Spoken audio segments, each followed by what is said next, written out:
So, the only one in London at the time who was able to read, translate, readapt this revolutionary Italian comedy into English was John Florio.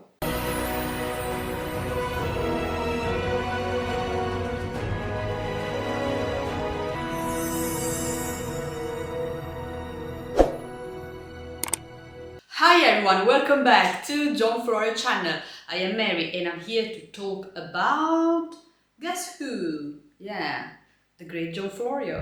In the last video I talked about the famous Shakespeare machine. I mentioned the fact that I am certain that John Florio was a pivotal and central figure in shaping Shakespeare plays, but I don't believe that he was a solo genius, a solo writer. Some of you actually were a bit against this idea. I read some comments, no, this is impossible, this is not true. Florio was the solo genius, the solo writer. When I say this because I always look at John Florio's works, at John Florio's life. If you read A World of Words, published in 1598, when John Florio was attacked as Johannes Factotum and he replied to Nash Green in A World of Words with that famous Humphrey's Winehead, blah blah blah. After defending himself, Florio wrote, "I have a group of writers who band with me." What does this mean? It means that Florio had a group of people that supported him and worked with him. So if you still think that Florio was a solo genius, a solo writer, it's fine. I'm not here to try to convince you. You have your own idea, that's fine, it's okay. But my priority is to look at the historical documents, find them out what other people haven't done, and try to give reasonable evidences from these historical documents. When Florio writes that he has a group of writers, and when I tell you that Florio's works are either the result of borrowing or adaptation from other works, this is how he worked. He worked in collaboration and readapted works of others. And this is how also theatre was done at the time. So yeah, you won't believe that he was a solo genius, it's okay, it's fine. But in my opinion, this doesn't diminish Florio's importance. Has the importance of other people who certainly collaborated and had an important role in shaping this place. So, when Florio writes, "I have a group of writers," who were these writers? This is what I try to discover, to find out who were these people around John Florio who worked with him. So, the first play that I'm going to analyze today is Los Labus Lost. I told you, I want your comments, I want your theories. Let's embrace the idea that other people were also involved. Who were the patrons? Who were the aristocrats? Who promoted, who commissioned this plays? Los Labus Lost is one of the earliest Shakespearean plays, and it has a lot to do with both John Florio and Giordano Bruno. This is why my personal opinion is that this comedy was first conceived by both Florio and Bruno when they lived at the French embassy in London from 1583 to 1585, and later this play was possibly rewritten, readapted for the aristocracy. Giordano Bruno, before arriving in London in 1583, he was in France with Henry of Navarre. So he was at the court of Henry of Navarre, and we know that Lovers Love Lost is set at the court of Navarre. Bruno came from the court of Navarre. He spent 3 years in France with the king. This is crucial for my argument, as Bruno's deep knowledge of the court structure, personalities, the people that work there, can be found in Lovers Love Lost. So the play's action is set at the court of Navarre, where Bruno had recently been. King Henry of Navarre certainly inspired King Ferdinand in the play, and the names of his dukes, Byron, Longueville and Duman, which are possibly real figures from the French court. And some scholars also believe that the character BEROWNE is Giordano Bruno. The name BEROWNE is the English translation, readaptation of the Italian word Bruno, which means dark, essentially. But it's not just about the character BEROWNE. We will get to it. There are so many references, so many information that I have to say that I hope to say everything. Let's begin with BEROWNE. BEROWNE has a lot in common with Giordano Bruno. They both talk about stars, planets, astronomy. They both condemned the pedants and hate pedants. And Giordano Bruno wrote a comedy just a couple of years before arriving in London, Il Candelaio, the candle holder, or candlestick. Yeah, it has a double meaning. Giordano Bruno was not just a philosopher, he was also a poet and a dramatist. Il Candelaio is one of the earliest Italian modern play, and it was written by Giordano Bruno. This is a fantastic play. I don't know if an English translation actually exists, but if there is, please get it and read it, because you'll find so many similarities with Lovers Love Lost. Giordano Bruno was groundbreaking and revolutionary in everything he wrote. Il Candelaio is exceptional because it's a play written in Italian, Neapolitan dialect, with some Venetian dialects, and with new linguistic inventions made by Bruno, because Bruno, as Florio and as Shakespeare, loved language.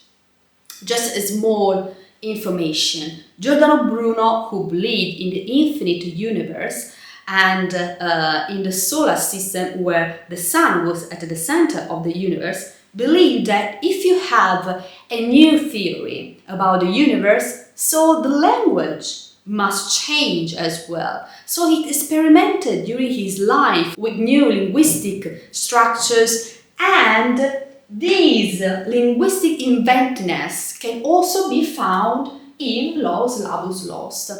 In The Candle Holder, the Candlestick, Giordano Bruno writes about a pedant, Manfurio. Giordano Bruno hated pedants, and he portrayed this pedant Manfurio, which is the embodiment, the symbol of everything that Bruno hated. Manfurio is a pedant which is obsessed with grammar structure, formal rules, at the expense of substance. Does this remind you of someone? HOLOFERNES. For example, both plays share thematic elements that mock intellectual pretension and the futility of academic pursuits disconnected from the real world. In Il Candelaio, Bruno critiques figures like Manfurio, a scholar, a pedant, obsessed with grammar and formal rules at the expense of substance.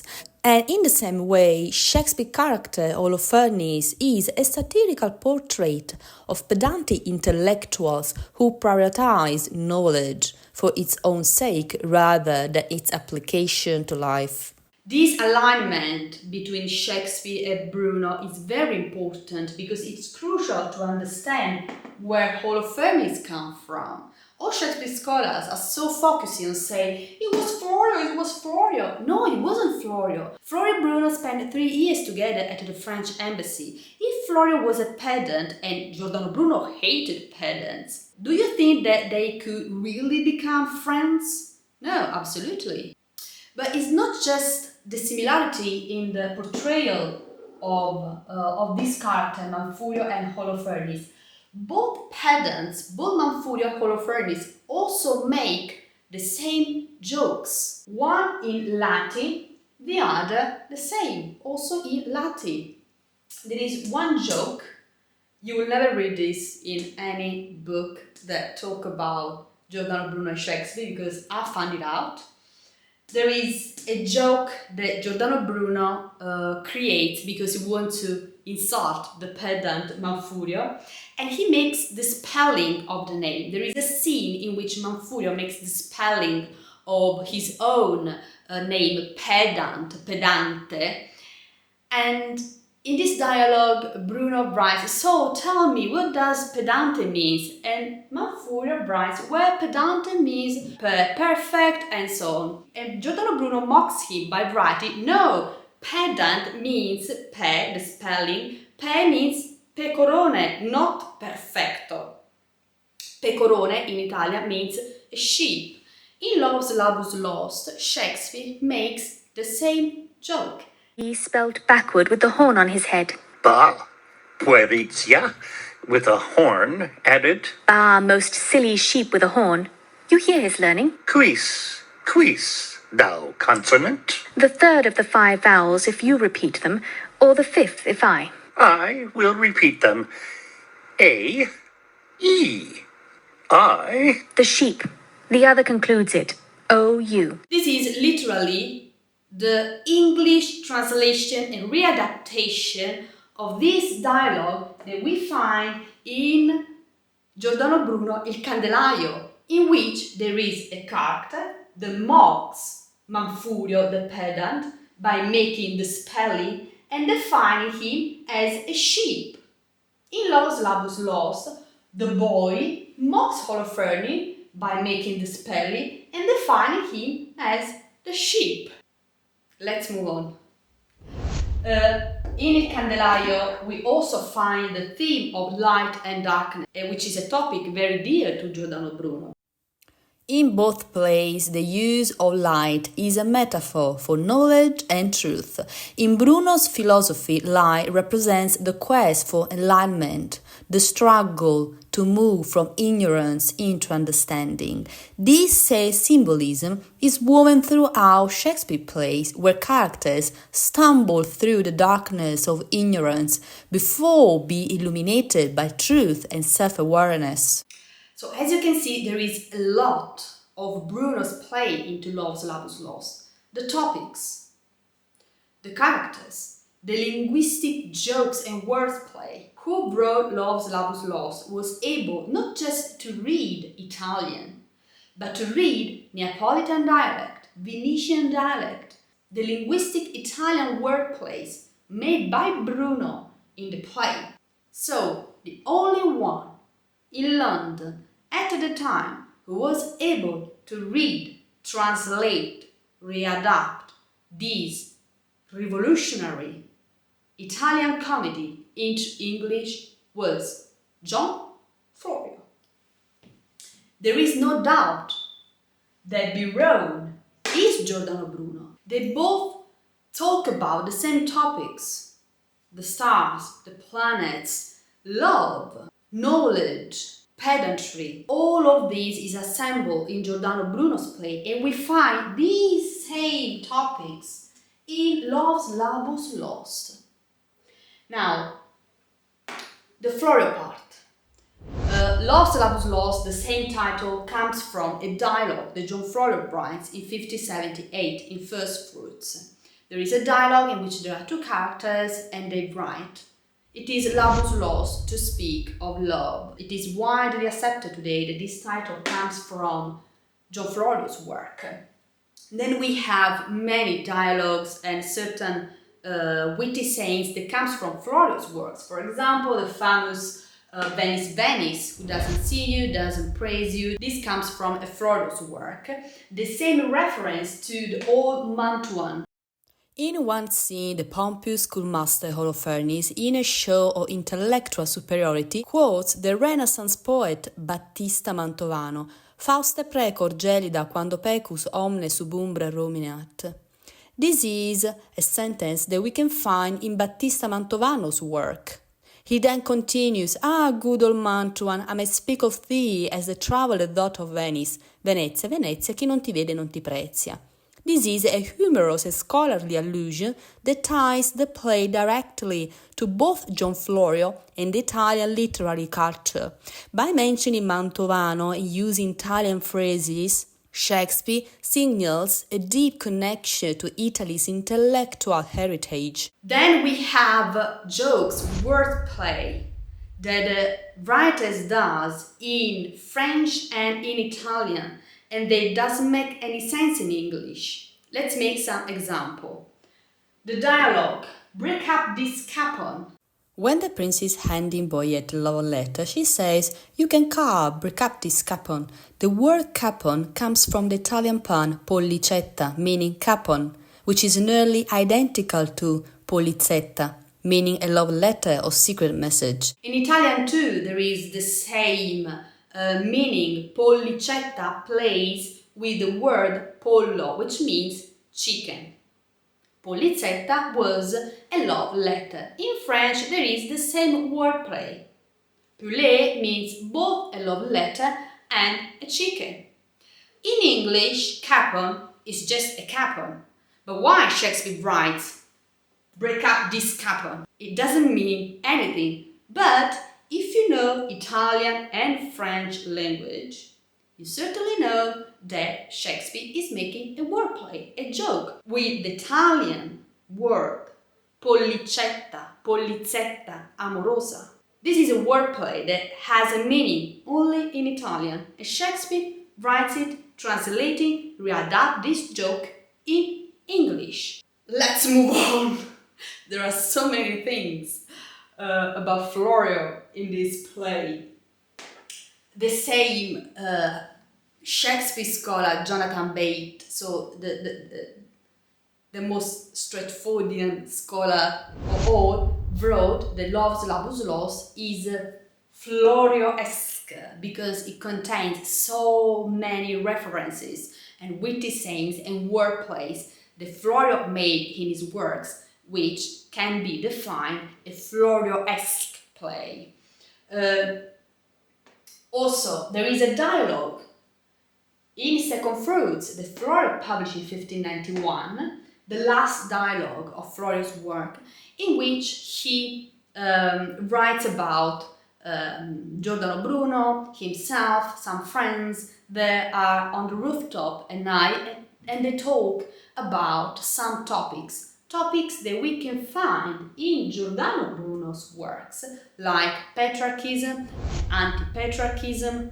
Giordano Bruno, in the works he published at the French embassy when he lived with John Florio, he wrote many interesting topics that we find in Love's Labus Lost. For Giordano Bruno, women are not a Madonna that can be just celebrated and worshipped. In these, he shows anti-patriarchism. He is against patriarchy. We find these topics in the last dialogue of Second Fruits. For Giordano Bruno, patriarchism has led men to treat love as a folly. For example, to stay 3 years without a woman. For Bruno, this was stupid. And we find the same topics in Love's Labus Lost. BEROWNE acts in the same way. He attacks and criticizes this folly. And we find these topics before Love's Labus Lost. We find them in Second Fruits, in John Florio's last dialogue. Another Florio fingerprints, the words created. In Love's Labus Lost, we already find many new words created by Shakespeare. These words comes from John Florio's works. So, these are just the first things that came up to my mind, and I noted them all down. They show that first, it is not true that there is no source for Love's Labus Lost. This play is one of the most complicated because there is no source. Since we have no source, we cannot do a comparison between the original play, the original story, and Love's Labus Lost. But the original source is Giordano Bruno and il Candelaio. some scholars have suggested this. Some Shakespeare scholars actually write that Los Labus Lost comes from Bruno, the candle holder. And then ancient Florio has the intermediator, the man who translated Bruno's play to Shakespeare, the man who in some way talked to Shakespeare about this play. But we are here to make a great change. We are here to say something different. And the truth is that Florio was no intermediator. Florio was not the friend. Because according to Shakespeare scholars, Florio was the friend who translated Bruno's comedy to Shakespeare, and later he was portrayed as a Holofernes. Doesn't make any sense. Florio contributed actively in this play. He was the pivotal and major writer with Giordano Bruno of this play. As il Candelaio is the source for Los Labus Lost, only John Florio could read, translate and readapt this play for the English audience. Now it's your turn. Tell me about other people. Tell me about other aristocrats, writers who could have influenced Los Labus Lost.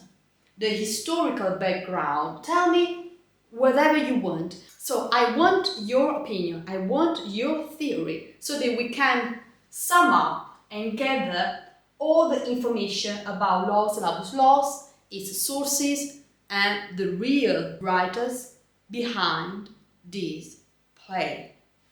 Stay resolute.